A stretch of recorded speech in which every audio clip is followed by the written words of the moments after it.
Hello, I'm RC Karingal. Based ako sa Baliwag, Bulacan ngayon. I'm a painter. Ang medium na ginagamit ko is oil on canvas. Ako naman si Isko Andrade. Same kami, nasa Baliwag din. Isang bahay tsaka isang studio lang din. Yung medium ko, oil on canvas din, painting. Ang title ng show namin is Tight Hold. So, ayun, nag-come up yung idea natin. Hindi, teka lang.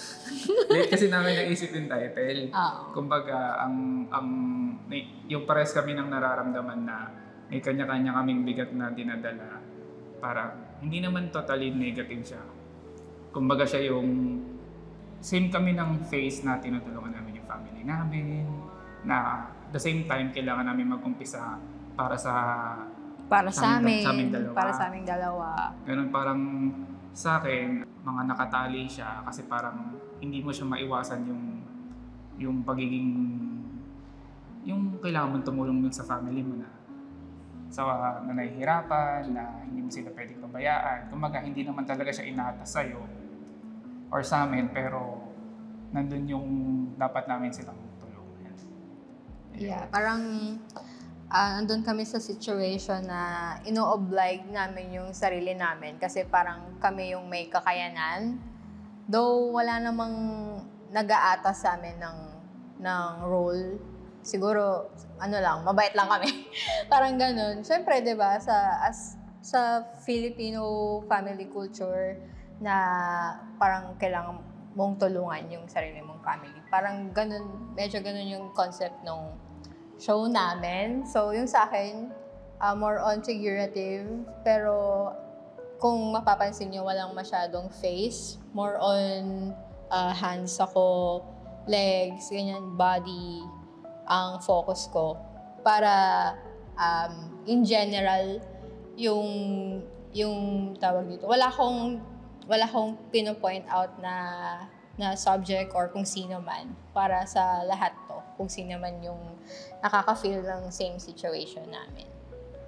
Sa akin naman, yung red kasi sa akin parang nagsisimbala siya sa akin ng buhay, dugo, paghihirap. Tapos sa isang pyesa parang bawat isa may kwento eh. Kumbaga yung isa, dreadlock, parang may nabubuo sa loob niya na gusto niyang umusbong pero hindi siya maka-killers or makagalaw kasi talagang nakagrip sa kanya yung mga bagay na parang pumipigil sa pag-proceed niya. Ganun. Pero, i-add ko lang, yung yung concept namin, hindi lang more on negative. Somehow, double meaning siya. Pwede siyang in a positive way. Like, yung work ko na title is Stronghold.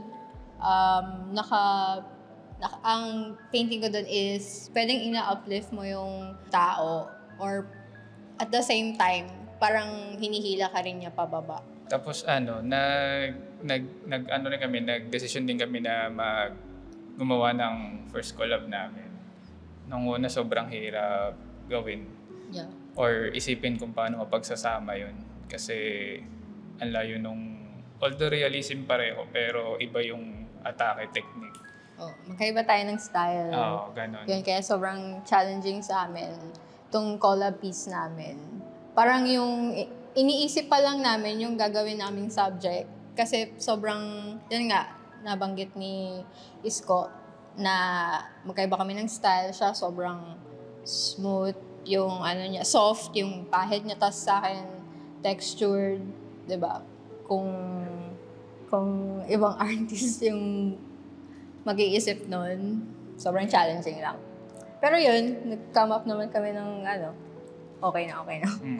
Naisip namin nun na kailangan namin ng isang tao kasi figure yung kanya. Then sa akin, cloth. Nag-isip kami ng kung sino yung magre-representa para dun sa ideya, sa konsepto ng show. Naisip namin yung kapitbahay namin na si Jack De Castro na... Shout out kay Jack De Castro. long hair kasi siya, so pwede siyang mag-symbolize ng babae or lalaki. Kaya siya yung ginawa naming model dito sa collab namin. Add ko lang din na lahat ng nasa painting ko is kaming dalawa ni Isko yung model. Though hindi ibig sabihin na kaming dalawa yung pumipigil sa isa't isa. Ano yun, yung mga situation, mga personal namin, issues namin, yun.